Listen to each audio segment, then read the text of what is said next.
నమస్కారం. మన సనాతన ధర్మంలో ప్రతి శ్లోకం వెనుక ఒక గొప్ప సైన్స్, ఒక అద్భుతమైన అర్థం ఉంది.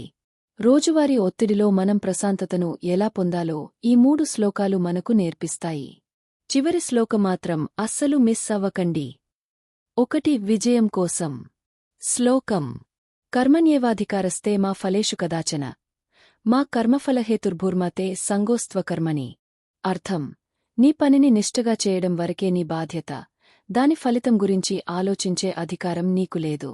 ఫలితాన్ని ఆశించి పని చేయకు, అలా అని పని చేయడం మానకు. వైరల్ టిప్: మెసేజ్: మనం రిజల్ట్ గురించి టెన్షన్ పడుతూ పనిమీద ఫోకస్ పోగొట్టుకుంటాం. ఫలితాన్ని దేవుడికి వదిలేసి 100% కష్టపడండి.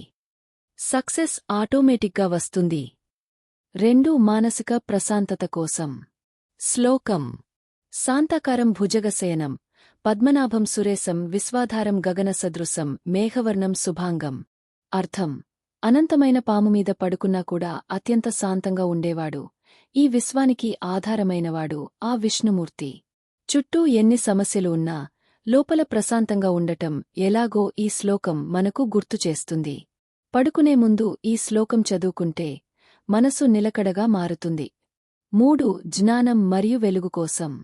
శ్లోకం: అసతోమా సద్గమయ తమసోమా జ్యోతిర్గమయ మృత్యోర్మా అమృతంగమయ. అర్థం: ఓ భగవంతుడా, నన్ను అసత్యం నుండి సత్యం వైపుకు, చీకటి అజ్ఞానం నుండి వెలుగు జ్ఞానం వైపుకు, మృత్యువు నుండి అమరత్వం వైపుకు నడిపించు. లైఫ్లో ఎప్పుడైనా కన్ఫ్యూజన్లో ఉన్నప్పుడు, దారి తెలియనప్పుడు ఈ చిన్న ప్రార్థన చేయండి.